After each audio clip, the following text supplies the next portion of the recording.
de retenir un peu les émotions pendant un moment, pendant que nous allons commencer ce service. Prenez d'abord vos pieds dans le cœur. Quand il va avoir comme ça, pendant le service, monsieur a fait.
Nous comprendrons plus tard nous comprendrons la vie. Dans la lumière, nous comprendrons tout dans peu de temps.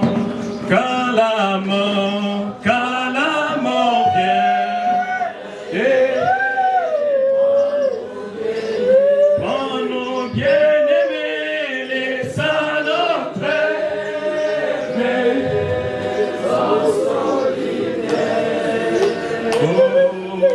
alors nous demandons bien pourquoi les pensées qui arrivent plus tard.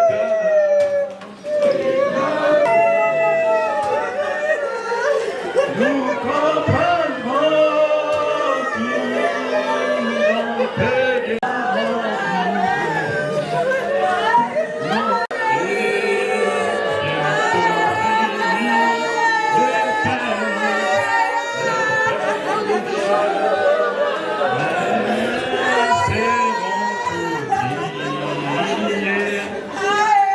peu de nous comprendrons tout dans peu de temps.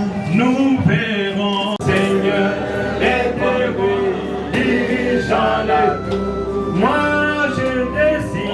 je désirais le voir, contempler sa face et chanter pour toujours sa grâce qui sauve dans les rues des mares. Élever ma voix, des soucis sont passés, je s'en vais au ciel.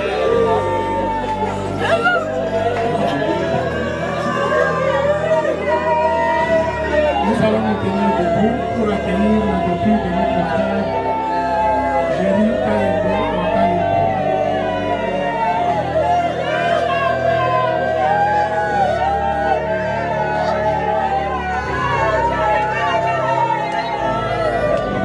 Je dois dire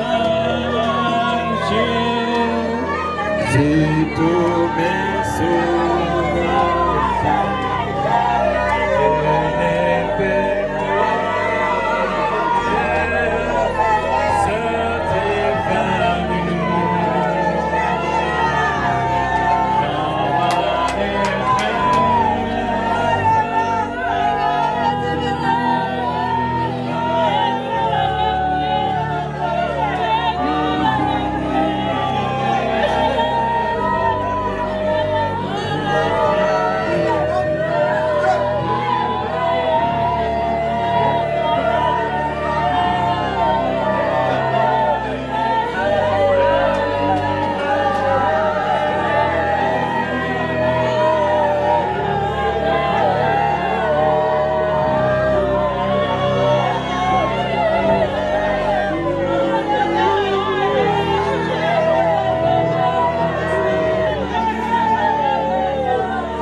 avez dit, Seigneur, que vous êtes venus de la terre, vous retournerez aussi à la terre.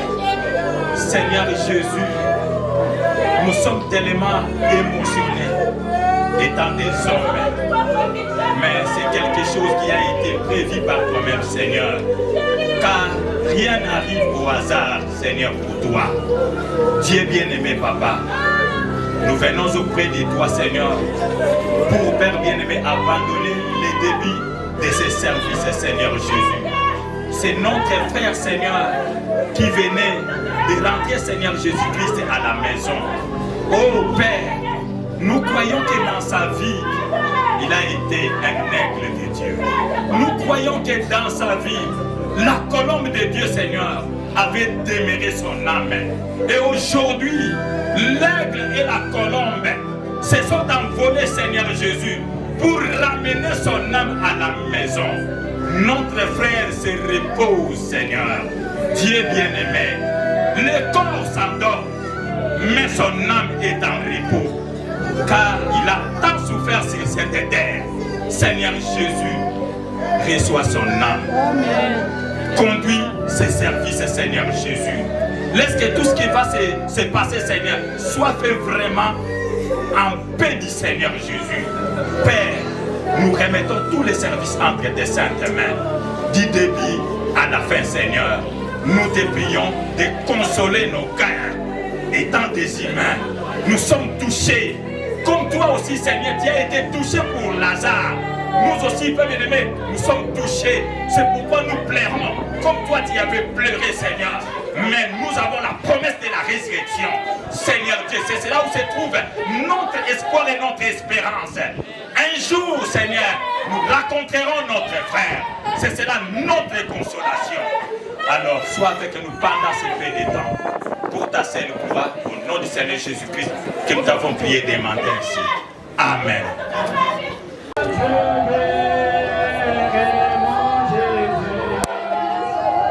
J'ai content, pleuré sa part, lui qui m'a sauvé par sa grâce, il me prend par la main, me conduira en terre promise.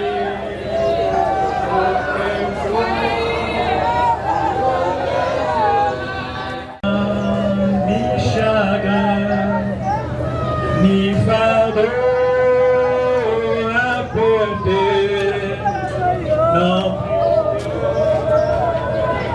J'invite maintenant le papa, les frères de Shekinah Tabernacle. Ce sera quand je verrai mon Jésus, j'ai content vraiment pas.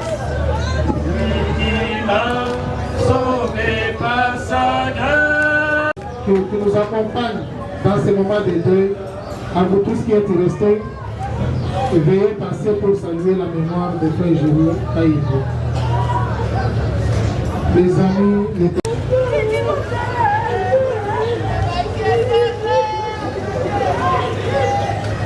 Sono likolo Kolo Yesu Kristo Nzambe na ngoya nyonso tozombi lisusu bituna biso liboso na yo bozali na yo mbala misato bule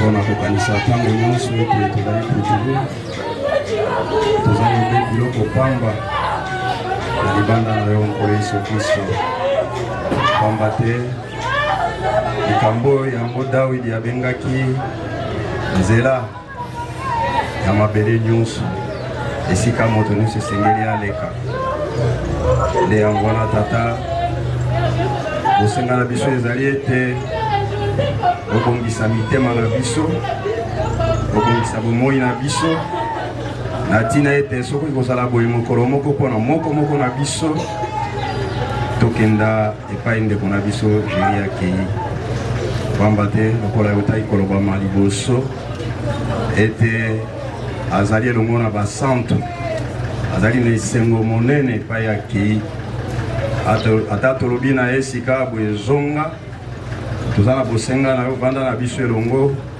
akolinga ata moke te pamba te nzoto eza kobomba biso ezali ndako ya maladi na maba soko moto asala longwe mpona kozonga yango ezali pasi akoki kozonga te yango wana nkolo Yesu Kristo toza na esengo pamba te ndeko na biso andimelaki liloba na yo sango na ntango na suka sango ye na mosakoli William Branham nde yango wana lisiku mpona ndeko na biso mpe lisekwa na ye mbela moko mpe mpona biso nyonso Seigneur elotilingwa pamba te mokolo mosusu tokoleka mpe na nzela yango bongo so tomibongisi te ntango na yo koya tokokenda wapi yango ntina butu na moi tokolela epai na yo tosengi na yo tobomba biso batela biso na nzela kenda na biso elongo lokwa Biblia elobi ete yawa kobatela bokei mpe bokomi na utalelo kino seko na seko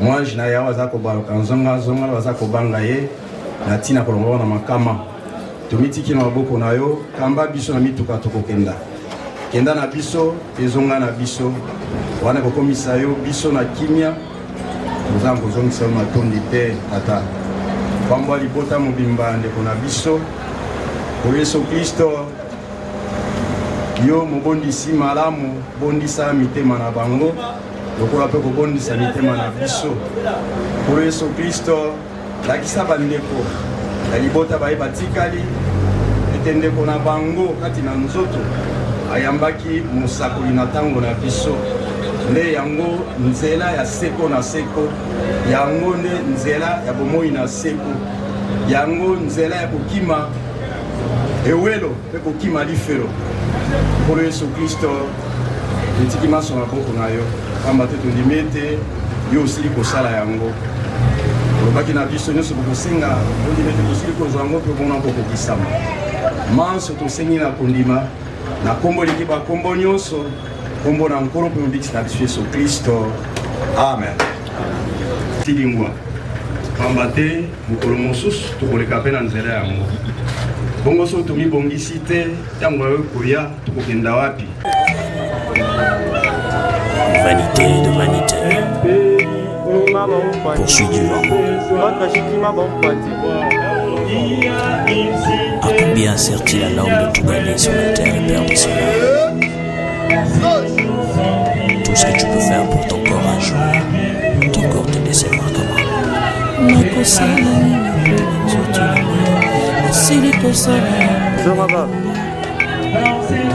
Nakusala nini pona nzoto silikosala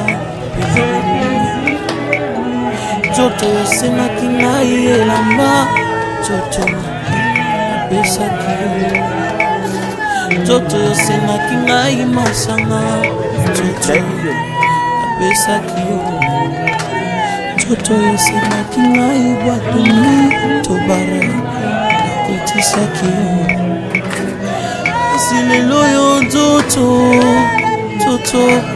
okei na lilita opesi na ta merci te na nyonso asaleli yo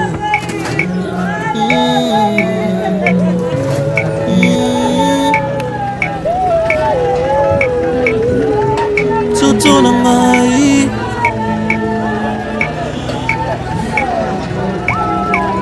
nzoto osengaki ngai basi ya pembe ngai apesaki yo osengaki ngai ya mwindu ya mokuse ya molai apesaki yo posa ya nzoto osengaki ngai nzoto asalelaki yo asilelo yo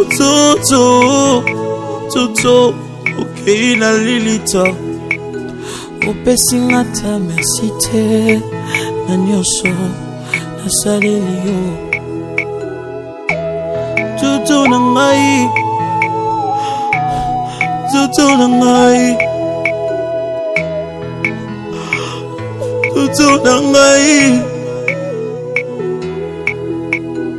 nzoto osengaki ngai diamba ye nzoto shimbok napesaki yo shishato bilamba mokuse nzoto napesaki yo motoka ndenge na ndenge ya chere mwa cher nzoto napesaki yo toto sengaki ngai kabelo e toto napesaki yo ma voyage kilikili posa na yo toto nasalelaki yango kasi lelo yo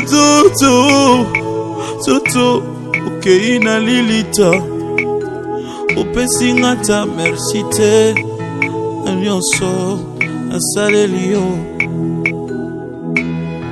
toto na nga toto oyokisi nga soni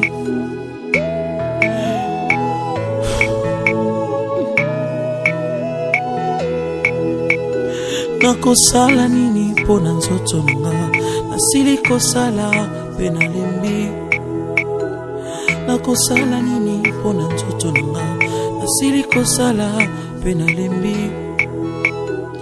toto sengaki ngai nyonso toto napesaki yo toto sengaki ngai bana toto nabotaki bango toto sengaki ngai bambongo toto napesaki yo kindumba osengaki ngai toto nasalaki yango koyiba to kuluna osengaki nga toto nasalaki yango koeskroke bato tango nyonso nzoto ngai napesaki yo koboma bato tango nyonso na bututu na moi toto nasalaki yango. De dire de votre téléphone, de mettre en mode silencieux pour éviter toute interférence sonore. Et pour le maintien de la quiétude recluse en ce moment, les poubelles sont disposées un peu partout sur les sites. Nous vous prions de les utiliser pour y jeter les déchets et les ordures. Il est interdit de monter ou de marcher sur les caveaux déjà enterrés. Et nous n'acceptons que des fleurs naturelles à l'intérieur de nos caveaux. Et enfin, il n'est pas permis d'ouvrir les cercueils ici au cimetière. En proverbe allemand dit, je cite, ce qui nous manque, nous instruit, très chère famille, à viser connaissance. Vous avez tenu à laisser vos occupations pour venir rendre un dernier hommage mérité à papa KMB Géry, qui nous a quitté ce 29 août 2025, à l'âge de 56 ans. En laissant derrière lui une grande famille et une multitude d'amis. Et votre présence ici, près du cercueil, est un geste d'attachement, d'amour, d'amitié. Le défunt y a droit. Vous confirmez par là la qui dit, mieux vaut aller à la maison des deuils que dans la maison des banquets. Parce que cela est la fin de tout homme. Par cette même occasion, vous confirmez que le lien tissé sur cette terre, tout au long des jours, des semaines, des mois et des années qui passent, s'arrête aujourd'hui sur la terre des hommes.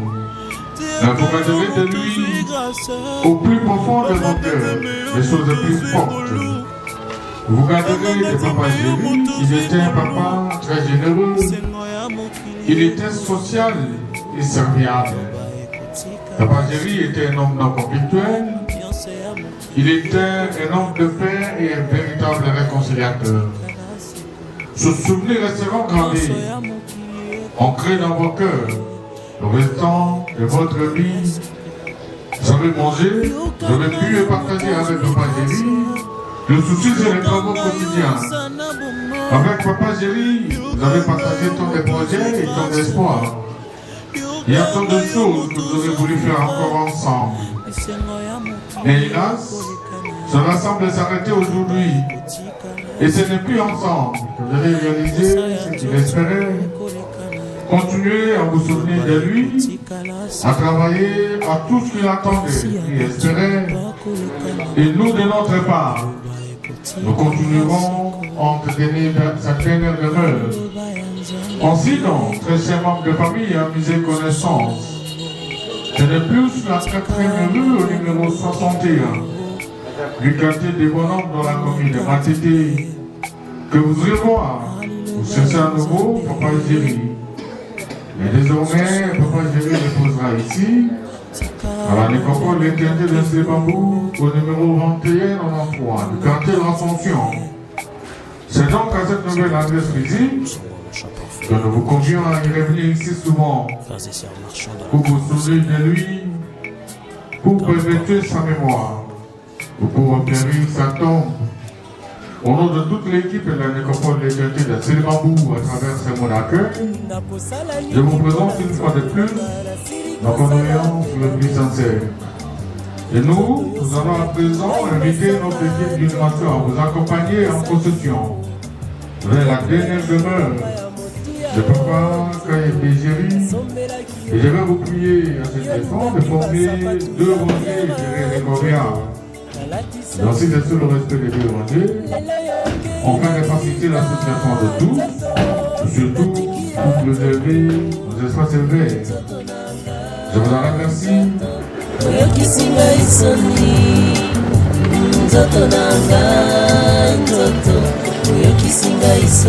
Nzoto napesi yo biloko mingi, nzoto yokei na lilita, yopesinga ata melesi te na maso nasaleli yo, yopesinga ata melesi te na maso nasaleli yo, anga nzoto nanga nzoto,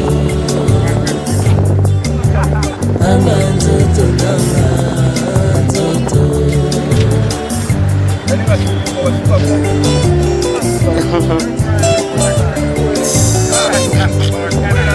Nasalaki nini mpo na nzoto, vraiment nasili kosala mpe nalembi.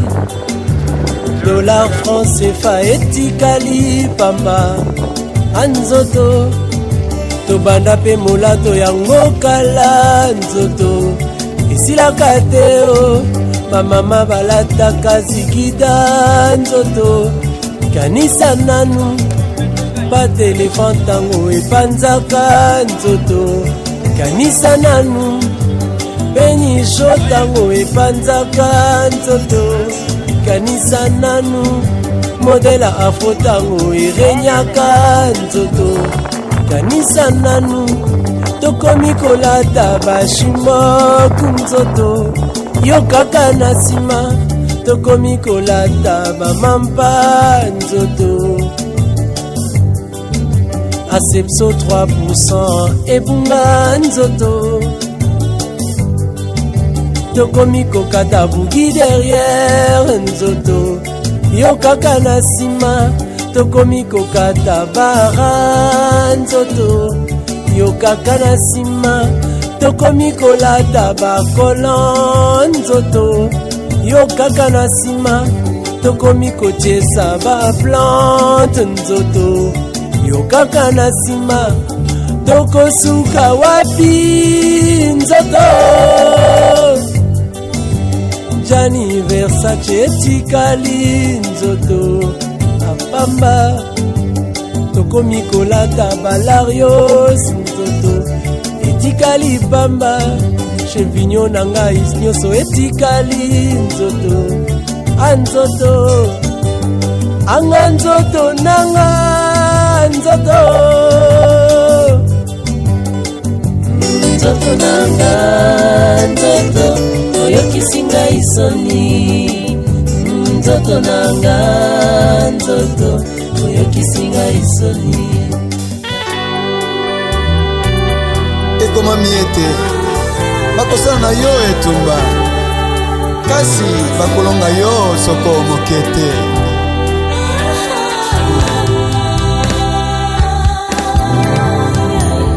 Yawe azali mobateli na ngai, nakobanga eloko te.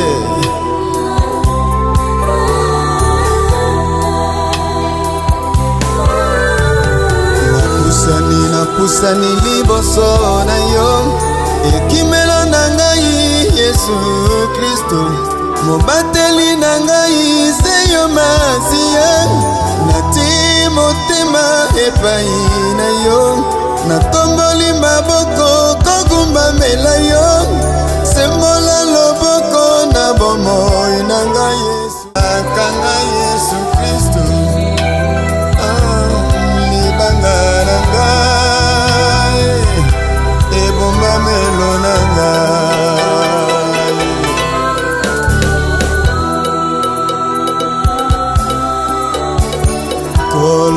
kala banguna bangai basali miango kolimwisa ngai bati mitambu na banzela yoso balobi ete nga na kolimwa babosani oyo akobatelaka ngai babosani oyo akobombaka ngai Yesu Kristu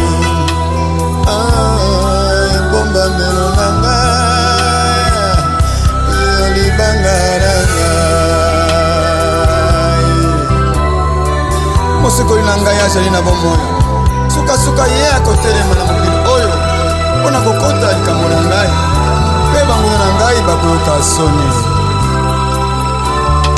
nakumisi yo nagumbameli yo mobateli na ngai ya kolalaka te mosenjeli na ngai ya kondimaka te nani akobotola na maboko na yo bomoi na ngai esimbami na yo ebombamelo na ngai Yesu mobateli na ngai ye ekimelo na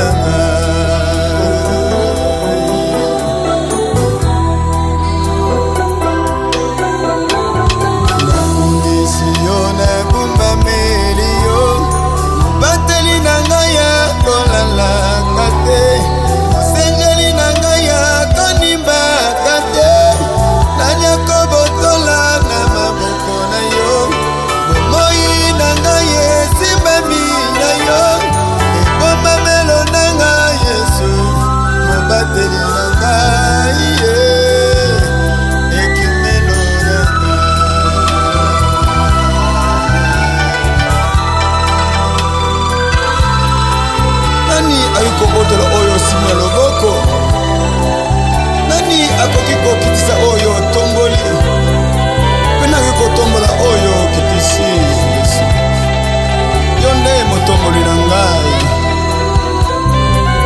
yo nde otiaki ngai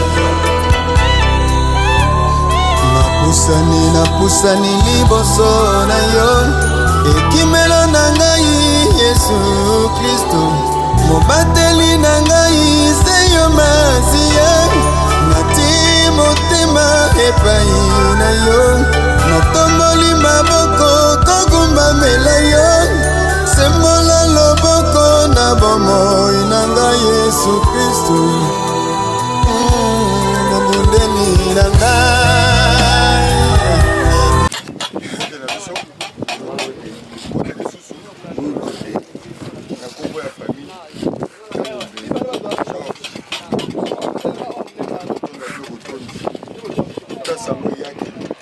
matanga otikaki ya bino misala bandako tozalaki na kati na libota ozalaki pete na biso mpona kopamisa biso mai na biso mpona komela elongo na biso ozali te ya reconnaissant mpona sacrifice oyo bosili kosala osi tozala eloko kofuka bino te me nzambe ya likolo bokeli na bino mpe bokeli na biso akopambola bino mpe kozongisela bino esengi yango tozali kotonda bino motondi kosepela lisusu koakompagne biso na dernière esika bino kotia zoto ya ndeko na biso nzambe azwa lokumu totoesika zoto ya ndeko na biso papa jeyaki mpe malaki topesi bino merci na sacrifice na bino yango merci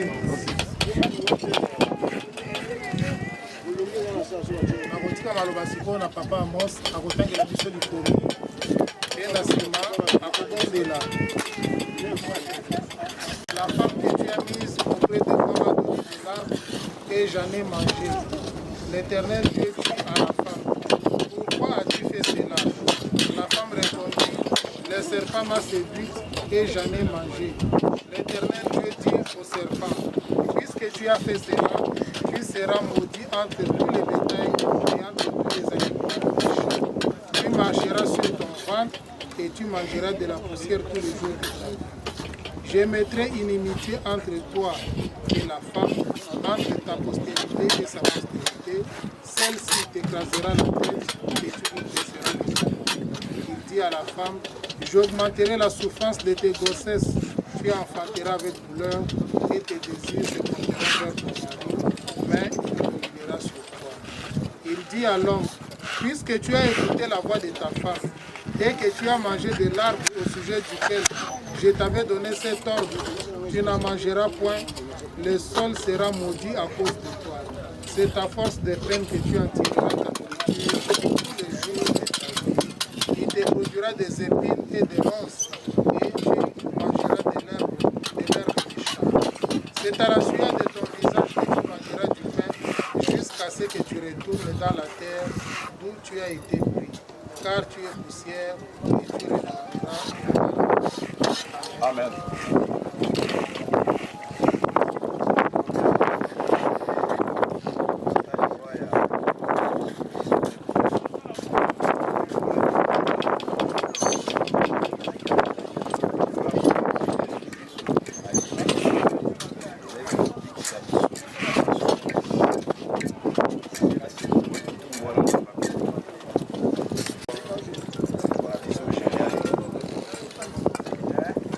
Important pour la biso ezali kobongisa bomoi na biso bakotikala na moto parce que on a ye kamisi alingi na ndako ya tata saki attention mingi na bapesa bakarti babengi yango ascension elingi bakomata je crois que eli akozala enleve mpona biso kotikali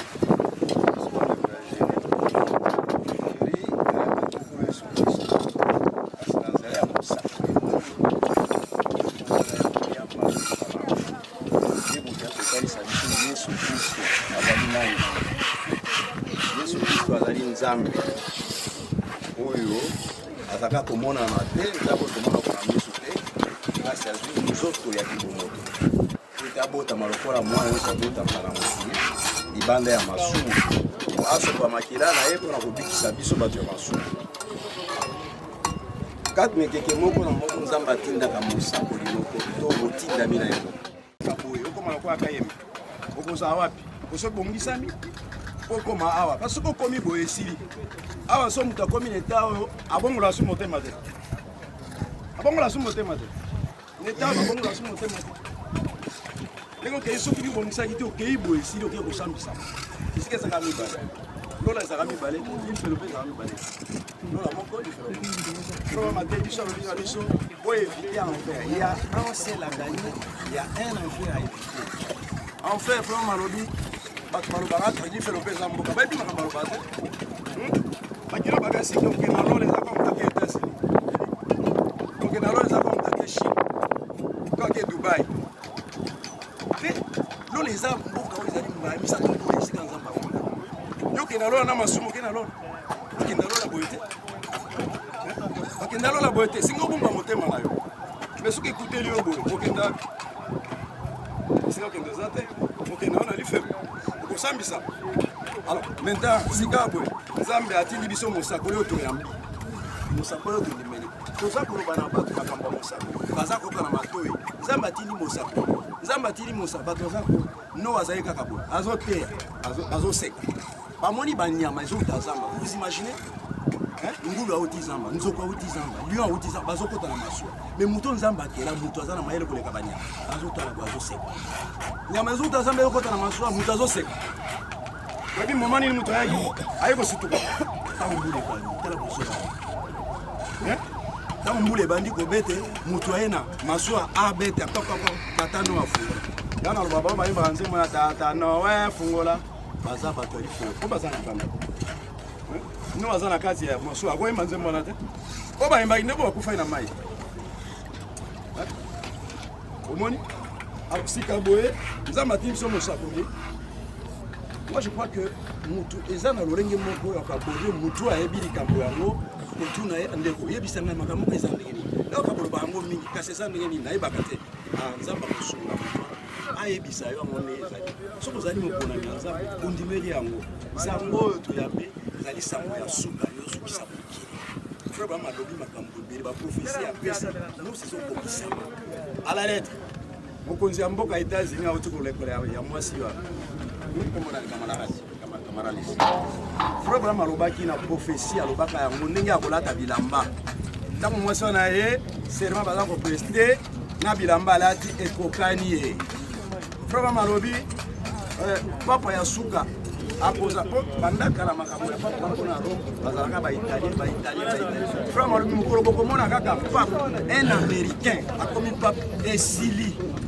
Papa ya suka nde wana esili. Mais batu bazo vivre comme si mokili zanu ebele tokenda su musika mila te tokomi na suka. Dans makambo prophète makambo ebele atamu ke ko isamité tout à la lettre. Mais poni bato ko limela lettre. Limela Yesu Kristo yende nzambe. Nzambe ya William Branham Yesu Kristo. Ko bamso balobaka bato assemble ba tout ça la Branham. Branham azan de konabiso. C'est notre frère. Azali prophète ya nzambe, nzamba tinde biso. Branham andimela Yesu Kristo azali nzambe. Abiso tondimela Yesu Kristo na nzela ya Branham. Donc on dit mais Abraham te kaza nzambe na biso. Abraham aza prophète na biso. C'est pourquoi c'est là où tokoleka biso nyonso. Avant yokoma na lolingo ndeko azali aboye bongisama selingwama. Po ete soki okomi boye okotubela lisusu te. Aba bongolaka motema te. Petro ayebisaki bango ntango bayoki mateya Petro ateyaki bango etuti mitema na bango. Bayoki pasi bayoki mabandi kolela. Petro tokosala ndeni tobungi Petro alobi te bobongola mitema na bino. Moko na bino azwa libatisi na mai na kombo na Yesu Kristo mpona bolimbisi ya masumu nde bokozwa likabo ya molimo Monsanto. Juste un petit moment. C'est très important. Alors, sika boye tokomi na ntango yango ya suka yango oyo ayoki nzambe akosunga ya bongo la moto. À cette occasion aussi ça m'a mis balete oyo occasion frère nde yango yoki mwa liloba tokomisi ntango so kosunga yo ntango so yebaka te kosunga yo oyo kobikisa baokende nzela géri yake bon géri yake ilola soki yo olandi nzambe yo géri alandaki tokokutana na ye tokomona na ye. Voilà un peu l'occasion, autre personne à montrer avec ma tête à autre. Après, il faut la monter, je m'avais dit sur les alliés, je crois que je vais vous dire que boye. Après, je vais belle lié Jean Zonga. On a pas boulot monnaie les apprendre. Ce qui a zongi, qui est ce qu'a Zalaki à Bikisami. Ce qui a continué encore dans le boulot on a okufa. Il y a un beaucoup de monter. Bon moyo Zalaki na moya bindoni aussi à posoto. Au sansi yango. Au bongwani, au zui, ibati na mai. Kozwa libati na mai na kombo na Yesu Kristo. Sima nango okozwa bolimbisi ya masumu. Leo okozwa libati ya molimo Monsanto. Molimo Monsanto katikati na kubikisami esi, kubikisami. Babikisama ndeko. Ezata ya okende kozwa oya kozwa visa.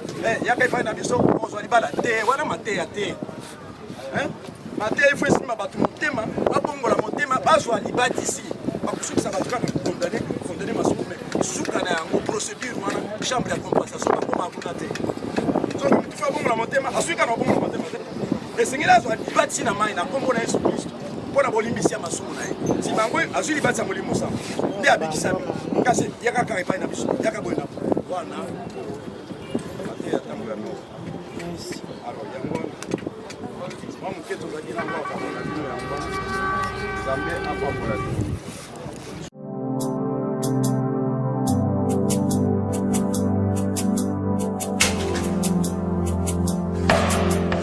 Nyonso pona yo,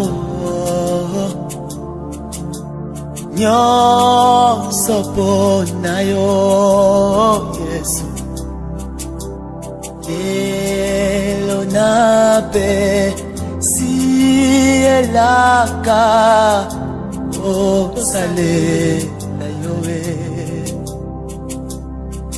Nazongisi nyonso pa ya tata nanga mokili oyo nyonso pona yo Yahweh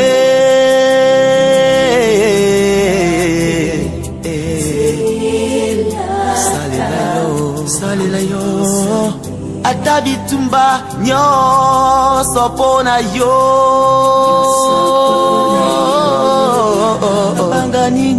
nyonso pona yo okolo na ngai nazonge pa na yo salela yo ata bakofinga ngai nyonso mpo na yo kolo na ntango nyonso mpo na yo Yesu mpo na yo Yesu nazonga nsima te natala se na liboso ekulusu makasi ya suka mpo na ngai na bitumba nyonso ya ngai mobundi molongi ezali Yesu